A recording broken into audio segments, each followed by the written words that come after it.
Welcome. You're listening to the Malcontent News Russia-Ukraine War podcast, the show that cuts through the fog of war and updates you about the ongoing conflict in Ukraine. Don't forget to like, comment, and subscribe on Apple Podcasts, Spotify, and Google Podcasts. Hello, I'm Marina Yevshan, your host of the Russia-Ukraine War Report podcast, and today is April the 4th, 2024. It has been 3,720 days since Russia started covert military operations in Crimea, 10 years and 42 days since the start of the Russia-Ukraine war, and 2 years and 41 days since Russia expanded its war of aggression. Today's podcast looks at events that happened on Wednesday and Thursday morning. During the podcast, you will find the Russia-Ukraine war map helpful to visualize the areas discussed. A link is in the podcast description. There are map updates today. The Russia-Ukraine war report is compiled by our team from around the world.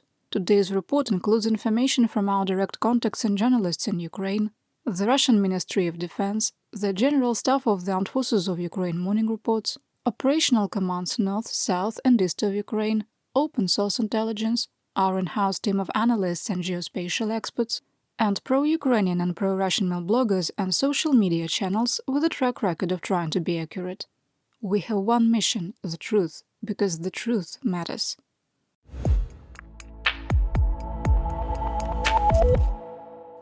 Here is my daily assessment. 1. Our previous assessment that the Russian winter offensive has culminated was inaccurate, with Russia likely entering an extended operational pause in the second half of March. 2. In our assessment, Russia is setting conditions in 3 operational areas for future wider attacks, but we continue to question how much combat potential will be available to expand current operations. 3. Since the 22nd of March, Russia has violated Article 56 of the Geneva Conventions, intentional targeting of works and installations containing dangerous forces, 6 times, with only one incident acknowledged by the international community. In our assessment, the willful ignoring of blatant Russian war crimes by international watchdogs is only promoting further aggression. 4. Russia's campaign to destroy Ukraine's energy infrastructure has had a significant economic and social impact and risks increasing world grain prices and contributing to acute food shortages in Africa due to disruptions at Odessa region ports. 5. The disjointed response to Russian aggression by Ukraine's allies continues to embolden Moscow, leading to the most serious airspace violation of a NATO country since Russia expanded its war of aggression on February 24, 2022. We maintain that the inaction by the United States and the excessively risk-averse rules of engagement forced on the NATO alliance are creating an environment ripe for a serious international incident. 6. In our assessment, United States military aid to Ukraine has ended through January 2025, unless there is an unexpected change in political leadership. 7. The continued attacks on Ukraine's energy infrastructure have incrementally increased the chance of an intentional nuclear accident at the Zaporizhzhia nuclear power plant, and the situation at the facility is more serious than what the International Atomic Energy Agency is reporting.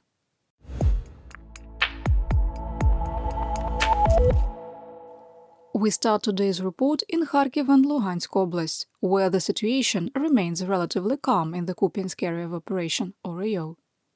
The Russian Ministry of Defense, Armored, reported that Ukrainian forces launched attacks out of the Sinkivka area with no change in the situation. Russia bombed the settlement of Merefa, southwest of Kharkiv, striking a civilian enterprise. 1 woman was wounded. Overnight, up to 20 Shahed-136 one-way drones attacked the Kharkiv region. At least one struck a 14-story apartment building, severely damaging the top 4 floors. After emergency services workers responded, a second drone struck the area in a double-tap attack. The moment of the second drone strike, clearly targeting police and firefighters, was caught on camera, and will link to the video in our situation report. There is more information in the podcast description. 4 people were killed, including 3 first responders, and 12 were wounded. A 5th person was killed in a third drone strike, and another drone targeted an electrical substation that had received partial repairs, knocking out power. Shahed-136 one-way drones also struck the Lozova and Zmiev rayons. NASA Fire Information for Resource Management Systems indicated that the switchyard and transformer farm of the Zmiyivska thermal power plant were damaged in the attack and are on fire. A Russian missile strike on the 22nd of March had already destroyed all generating capacity. The main Defense Intelligence Directorate of the Ministry of Defense of Ukraine, GUR, dismissed claims that Russia is preparing to launch a major offensive to capture the city of Kharkiv. Quote, "The defense forces do not record the formation of enemy strikes groups for repeated attacks on Ukraine. In military intelligence, they say that the enemy is trying to sow panic in our country with rumors about an offensive on Kharkiv."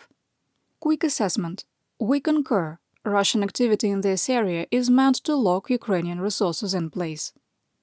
In the Svatovo Rio of Luhansk Oblast, Russian forces probed Ukrainian defenses east of Andriivka and returned to their defensive positions. In the Crimea, Russian forces launched another large attack in the direction of Terny and suffered heavy losses before retreating.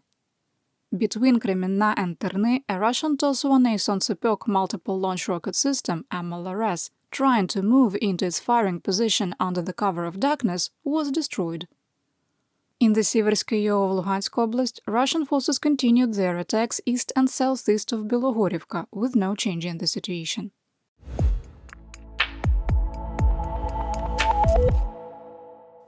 Moving to the Donbass, starting in northeast Donetsk Oblast. In the Siversky Yo of Donetsk Oblast, Russian forces attempted to advance into Spirne, suffered losses and retreated. Mutual fighting was reported between Berestove and Vyemka, where Ukrainian forces had to retreat. Geolocated video showed Russian forces occupying new positions, advancing up to 1,000 meters. Russian forces have reached the point of their furthest advances established in July 2022, and the war map was adjusted. In the Bakhmut Yo, Russian sources claimed that fighting continued near Bogdanivka, with no major change to the situation. Russian forces made a significant advance in Ivanivske, reaching the southwestern edge of the settlement. A Russian tank was able to freely operate, firing on Ukrainian positions at point-blank range. Russian sources reported fighting continued within the settlement. Russian troops also continued to push on the T-506 highway in the direction of Chasiv Yar.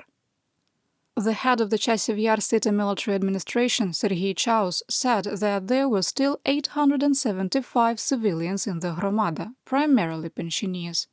Quote, "To say they don't know where to go is not entirely accurate. They don't understand where in society they would fit afterward.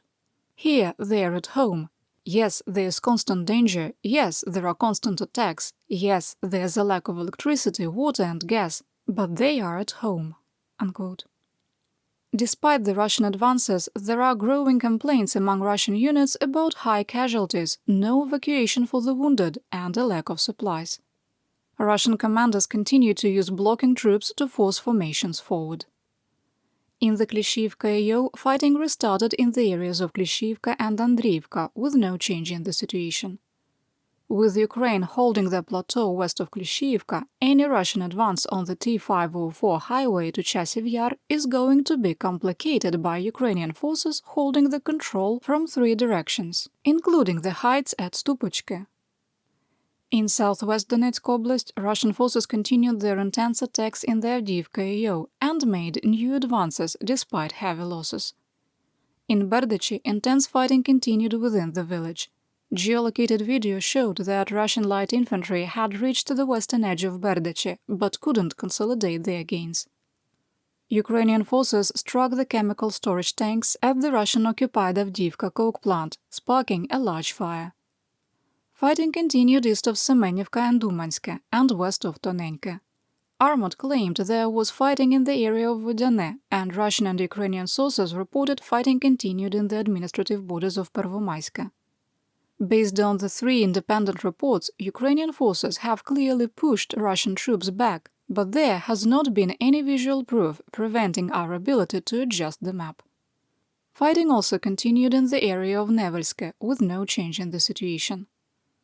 Ukrainian military analyst Alexander Kovalenko believes that Russian forces are exhausting their combat potential. Quote, It seemed that Russia would take an operational pause and deal with the restoration of the combat capability of units that had suffered colossal losses. But instead, it continued to advance, squeezing the remaining potential from the troops and even introducing reserves. Moving to assessment, we don't see how Russia can absorb the continued losses, particularly in the last 5 to 7 days, and launch a larger offensive in another 30 to 60 days. Heavy fighting continued in the Vuhledar area. Russian forces attacked Novomykhailivka from the north and south, trying to squeeze the Ukrainian garrison out without success. Russian forces also continued to push in the Staromlynivka area, attacking Urozhaine from the south with no change in the situation.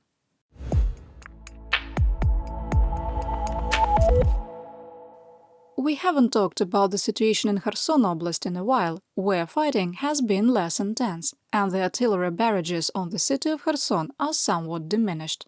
Comparatively, of course, as they are still dense. Geolocated video showed that Ukrainian forces had retaken the west-central part of Krinky near the fishing camp. The map was adjusted. The General Staff of the Armed Forces of Ukraine, GSAFU, reported that Russian troops launched 4 attacks on the left bank of the Kherson region and changed their tactics. Squad-sized light infantry units are executing more frequent attacks. GSAFU specified in their morning report that none of the attacks were in Krinky, without releasing additional information. Ukrainian forces continue to occupy Dachi by the Antonivsky Bridge and most of the islands between the Konka and Dnipro rivers.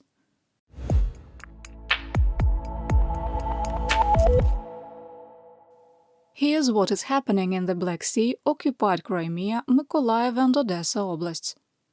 The spokesperson for Operational Command South, Captain Natalia Humenyuk, reported that the Black Sea Fleet had already reloaded with caliber cruise missiles at the new installation in Novorossiysk and could bring up to 50 cruise missiles into firing position. New high-resolution satellite images confirm that the Project 18-80 signal intelligence ship Ivan Hurs and the Project 775 large landing ship LLS Azov are at the Kilen-Bukhta repair facility in occupied Sevastopol. The status of the LLS Yamal was less clear, with the vessel moored at dock PD-88.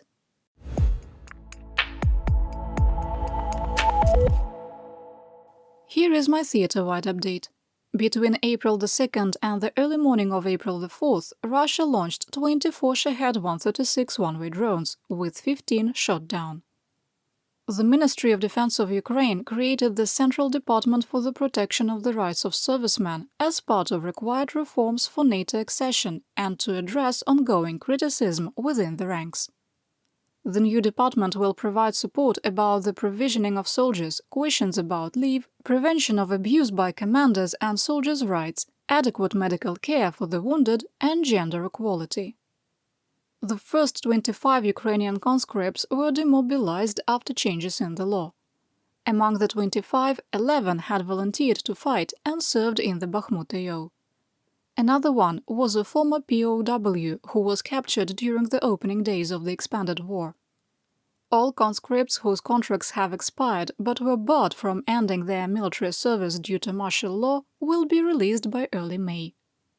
Ukrainian President Volodymyr Zelensky refused to comment on questions about whether mobilization would be accelerated or how many people could be pulled into the ranks of the armed forces. During a press conference, he said that Russia was planning to mobilize 300,000 new troops by June the 1st. Kremlin spokesperson Dmitry Peskov denied the claim, calling it untrue. The Wall Street Journal reported that in February, President of France Emmanuel Macron secretly met with United States President Joe Biden and German Chancellor Olaf Scholz to try and change Western attitudes to the war in Ukraine. Macron argued that the West and Ukraine would be better served by a, quote, strategically ambiguous position toward Russia that would leave all military options on the table. This is contrary to the policy from Washington and Berlin of avoiding provocation out of concern that Russia could use tactical nuclear weapons. France lobbied for a non-combat deployment of troops that would provide military training and clearing mines in areas well away from the line of conflict. Biden and Scholz rejected both ideas, while Macron has stayed the course. The same story reported that an internal Kremlin document called for a disinformation campaign targeting France and Macron, suggesting they would drag the West into a nuclear confrontation with the Russian Federation.